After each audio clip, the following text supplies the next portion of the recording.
Hello, hello again, and welcome to The Vocal Mind, the podcast here at Connect Hub, where we talk about education. We talk real, we explore the new, and we challenge the norms. Today, we are focusing once again on what education is for, and I am so honored to be here with three amazing people. I will briefly introduce them. We've just come back from sitting in the sun and talking about this already for at least 35 minutes. So we're circling back and starting again because the conversation is energizing and it's enlightening in today's world. So we're going to do it again for you. So here we are. So firstly, I'd like to introduce Sylvain. Sylvain is a longtime teacher, creative enthusiast, as he calls himself. Sylvain hails from France originally, but has spent many years living around the world, in Australia and Canada. And he, at the moment, is working with me, connecting with me to teach young children how to create video games, starting from the storying all the way through to the final product. And he's done this for years in Australia. So welcome, Sylvain. Thank you. I'm really glad to be here. I'm going to move over to Sanja. Sanja and I met a few months back in Belgrade. And Sanja is becoming a fast friend, and we share a lot of similar values, etc. But she's a teacher in a university or college? Both. Okay. And focusing on teaching English as well as other subjects. She's also moving into being a business owner and a trainer and a facilitator of workshops, etc., where we met, which is really exciting. So welcome, Sanja, and thank you for joining us. Thank you so much. I'm delighted to be here. Amazing. And finally, we'll end with Igor, who is an AI expert, and he's the one who was training us back in Romania. And we met, and the three of us have become quite fast friends and hopefully working towards developing training programs that continue to bring modern into the young people's lives and that of adults as well. Igor is a long-time business owner and has worked with supporting people who apply for Erasmus funding in being successful in their applications, but now even more so with the use of artificial intelligence. And he's spent the last 2 days doing talks for many of my clients and people who've heard about his training and have left with amazing feedback. So welcome, Igor, and thank you for joining us. Thank you, Tirzah, to invite me here, of course. Sorry, say that again. Thank you, Tirzah, to invite me here. Amazing. You are more than welcome. So the question I'm going to pose today to this lovely panel of fabulous experts is, are young people today leaving education with the skills that the 21st century world requires? Or shall we even go into the 22nd century world? You know, the world is going fast, it's developing fast, and from my personal perspective, education isn't keeping up. But we're going to talk about that today. And really picking on the brains of all three of you, what do business owners look for in skills? So let's say successful, creative, and forward-thinking business owners. What do they look for in the skills that they're looking to hire in people? And maybe what are they finding or not finding? So let's start with the first one. Is education, what skills do kids need for the world today from their education? Depending on the field they are going after the education, they need, of course, the critical thinking skills and solving problem skills that are supposed to be developed in formal education, but unfortunately it's not the case. That they are yes, they're being taught like to think critically, but mechanically, in fact. So that's the main problem.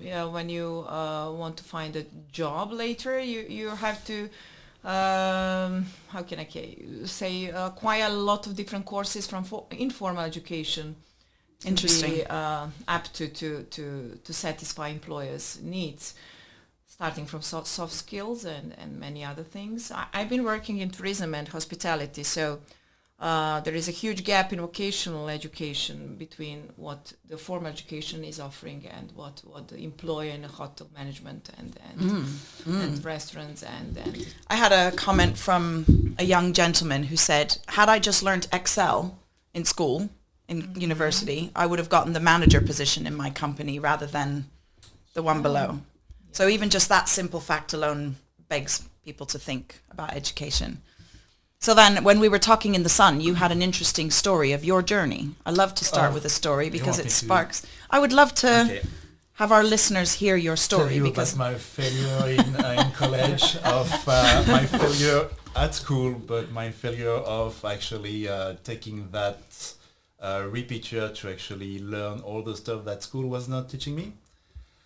So yeah, I was like not really getting any of the cool stuff that I wanted to do in school, obviously. And so having my computer for the first time back in the 90s, I spent so much time dealing with the hardware, the software, learning about 3D softwares and coding. I was doing all that by myself because I could not access that in college. which is interesting, and I'd like to hear your perspective on this, Igor, around what people can learn themselves just by playing around with something and fiddling with it. I'm guessing because you went from doing a more traditional application process to now using AI so in depth. Would you have learned it better if someone taught you, or do you think actually just doing it makes for better learning, and how you use that kind of method in your training? So I need to say that my first contact with the business was 1991. So this is a Long time ago. long time ago. But you need to know, in that time, I need to say we because I have a group of young students who came into my training, how to program in that time in Pascal, A lot of people never heard about Pascal, but this is programming language. And we program like environment, like Windows now, before Windows. Okay. Can you imagine? So this was very advanced thing. So we were very passionate about teaching other people about mechanical engineering, but mechanical engineering very graphically. You cannot teach them with a text. So we need to do the first thing, we need to do the graphic environment where you can present, those method, concept, questions, equations, a lot of different things before even Windows appear. So for our case, we need to overcome few hurdles before even start our business. And how I can say in that time that somebody coming out of the school needs to possess all this knowledge to create something is before the time, is not possible. Yeah.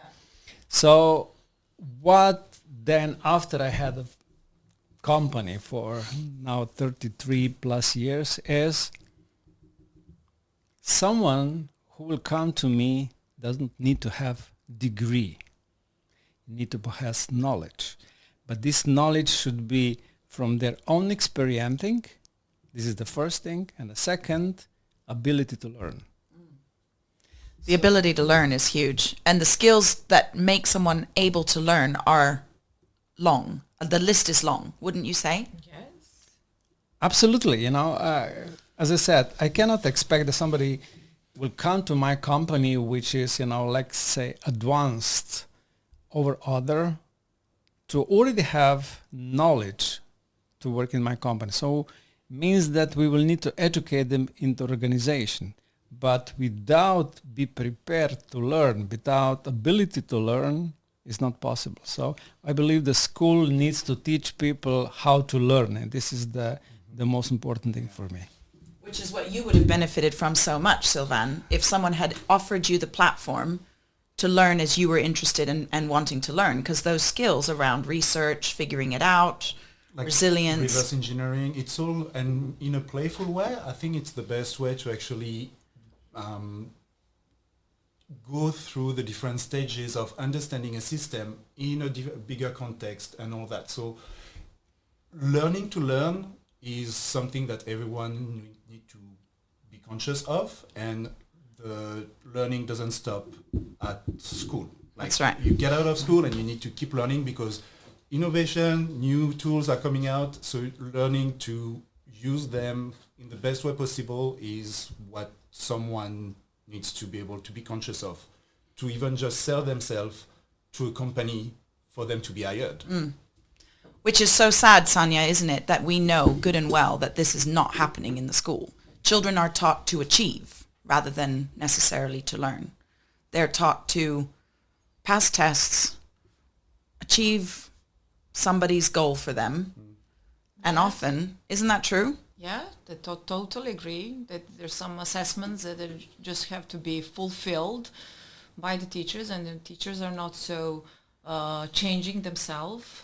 No, they are not following the pace of the change in global system or technology, whatever. So they cannot, in fact, give the right support. Yeah. So both students and teachers must be, how can I say, involved in some new methodologies. That is a huge question. In fact, if he said playfulness, where is that playfulness in formal education? Yeah. No, Yeah. sitting, Especially as you get writing, older, right? Yes. And also adults like to learn by playing. 100%. We all do. That's how we learn, is through play. And actually, we learn more when we F up, isn't it? And then we learn how to go back and realize what we did wrong and fix it and find the solution. That's where deep embedded learning happens, isn't it? And it's interesting because my original life and journey started as an early years teacher. And then I moved into teaching older ages and then becoming a leader of schools. And then I went into working for the government as an advisor. But what became more and more apparent to me is in early years, we get the kids to be independent. We teach them to be independent and go choose what you want to play and follow their lead in learning, etc. Then come grade 1, we tell them to shut up, sit down and listen. And then we maintain that all the way through till grade 12. Pass tests, do what you're told, etc. And then in university, we say, go be creative and research and explore and investigate. But we've been educated out of that skill often. So there's a huge challenge there, and especially because the world now is looking for that skill. Yes, It's all about creativity. it is. And there is one crucial moment when you have those saying about you fail. What does it mean, you fail? Yeah. And failure is there huge is in no education. failure, and in formal education, if you get a bad mark, then you didn't achieve the outcome or whatever it is. But that's just the opening the space for you to learn or to advance. But the system is rotten. Yes, it is. It's rotten. That's a good way to put it. In fact, I chose to work in projects in informal education because it gives me opportunity to think out of the box and to involve students and teachers and colleagues, and there is beautiful things happening around things that are innovative and open. So what I can say that I couldn't achieve my vision of being an excellent teacher in formal education, but I'm becoming that I wanted to be in informal education. Interesting. There's so much to be said about that. There's a philosopher, we were talking about philosophy earlier. There's a philosopher that says that, and he died in the 60s, so that was a while ago, and he was saying, like, doctors nowadays spend more time doing admin stuff than actually treating patients. I think the educational system has that problem as well. We are so ingrained with administrative duty that we actually focus on the quantity more than the quality. Yeah. And that's where the whole problem element of of failure the is so system. pressured, Yeah. because we have to tick boxes as Exactly. educators. And We if have to you show don't tick the achievement and box, attainment. If you we don't, shame you. yes, It's bad and you failed. unless to be an opportunity to actually understand why you didn't learn that yet. But let's hop over to the business owner over here, Mr. Igor. How do you see failure? Opportunity to grow. So as a business owner, how you will do your business if you not try? And you cannot make things work out perfectly in the first time. You know, like I never bake a cake, so can you imagine that I try to bake it and make it perfect? Probably not. So, you know, you need to do it a few times. So this is not a failure. This is just another no, or let's say, you know the way how this is not working. You know, you need to do another way. So you need to upgrade and I need to upgrade. And me as a programmer, this is totally my essence. You know, you create the software and you see, oh, this is not working well. So I need to repeat. I need to do it differently. You know, and when I'm totally okay with it, I give you to, for example, Sanja. And she said, what is that about? I cannot understand it. So I need to think what I need to do differently. You know, and there's a million of things. And as Sylvain said before, you know, game is never ready. It's never ended, you know, because it's another layer improve. You can go. Yeah. And there is no failure about, you know, these things. It's just about how you think about it. The problem is that teacher, or even before that, our parents taught us, if you're not doing the way they think that should be, that this is a failure, which is definitely outdated statement. So yes, and when you said you should try to bake a cake or whatever, even if you burn it, it's a good start to you know what happened wrong. Exactly. So that's the and if we don't allow for mistakes, we're never actually going to perfect anything. So we're always just going to be a bit mediocre, which in my opinion is what education is. Never try. It's just a little bit mediocre. They are so afraid of failure, they actually never try. Yeah. Yes. So, like, if you bake your cake, if you burn it, you know how to turn the oven on, you know how to mix your eggs and your sugar and your flour. If you never try, how are you going to learn? That's it. It's so basic. And so the whole concept of thinking outside the box within education in order to create kids that are ready for the future, to me, is almost even still outdated. We have to burn the box. Yes. We have to burn the box and burn the cake, in fact. Yeah. But we have to get rid of everything that we're doing now. Yes. We literally have to, in my opinion. Right. I come from Serbia, and you know Tesla, one of the greatest scientists of the world, is a Serbian by origin. I'm proud to say that. But not mention just Tesla, but Einstein, etc. So they were just explaining that we know what they achieve now. Without him, there wasn't Wi-Fi or electricity, or we will just live with the candles. Yeah, but he explained in his biography, you didn't see how much time I had the explosion in my laboratory. That's right. Everything was burned, and I was sitting there, and then the next step, again, find a sponsor, then fight with Edison, etc. So all genius minds had that journey. We mostly, and especially in business, we mostly see what business is successful, because if they are not successful, we actually don't hear about them. But there's, you know, the iceberg theory. Like, you only see the top of the iceberg, but you need to fail so many times to actually pivot, understand why you did wrong, tweak to the market. Like, time to market is super important. Like, what is it again? The Silicon Valley is like, create fast, fail fast. It's exactly what we need to implement, and that's really applicable to business. But if you apply those business theories to education, that's when you actually give the power to the kids to implement and create whatever they want and learn through that. That's creation. That's right. So resilience, creativity, willingness to fail, and willingness to put your head above the parapet and try.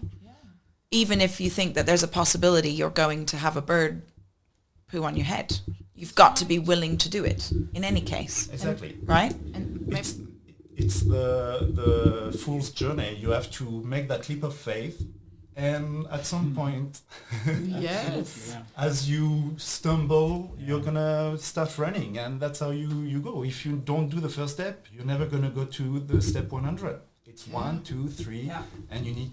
If you succeed at step 100, you need to go through all those steps and all those failures. But that failures are not failures only; they are also lessons. This is perfect. I'm really in agreement. So just to sum up, what would be the message that you would give to parents and educators? Step aside.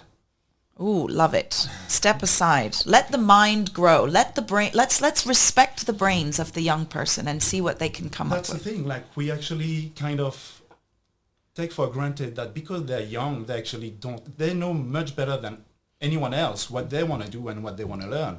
And like the new mantra for education is supposed to be a wise on the side. Don't be the one with the stick trying to get the donkey to the trough. Yeah. What would be your sum up message to parents and educators, Sanja? Enjoy the process, not the stages. I hate grading just the stage, and that is frustrating to a student, because if you fail on a stage, you cannot perceive the end. Wonderful. of the And really that valuing process. that learning process. And it takes time. And sometimes as a teacher or parent, we have to sit on our hands kind of thing and let the process happen rather than getting in and fixing it. But if we cut that process, then we stop the learning and nothing happens. That's beautiful. And finally, what would be your final sum up, Mr. Igor? I believe there is another thing which we are not talking about it. And I just try to teach people about unlearning. Unlearning is a huge thing. So that means that in certain point in your life, you need to stop using knowledge which is not going in the right direction for your prosperity, for daily basis. Especially, now with the artificial intelligence, now with a different approach to work, now we cannot use the things we've been taught 30 years ago. So that's why I'm saying it's super important at the beginning to understand that you need to have ability to learn, but you also need to have ability to forget. So this is, I believe, crucial for this life. Cognitive flexibility, being able to let go of what you don't need anymore. Abandon obsolete methodology. Abandon the obsolete and rather than sticking with it. And we were talking in the Sun about university professors who are still teaching things that they learned or their grandfathers learned, and being rigid that that's the knowledge that needs to be taught, when actually we need to unlearn some of that because it's just redundant and there's so much capacity for the future. Yeah, you cannot fly without abandoning old. It happened so many times in the past. So that's the moment when you have to just say, either I will die or I will, advance or go fly. The limit, the sky is only a limit. So that's the message. I am so honored to have spoken with all of you today. We've come to the end of our 20 minutes, and I think that we have, rewrote a little Only of the world's scratched the wrongs. surface. Yes, only scratched the surface. Yes, and But thank you so much for joining us. thank you. It was a pleasure. And come again and continue to listen to our podcast and follow us. And if anyone else would like to join a podcast and explore a topic along with us, write into www.uconnecthub.com. And we can't wait to hear your views and thoughts. Until next time, keep changing.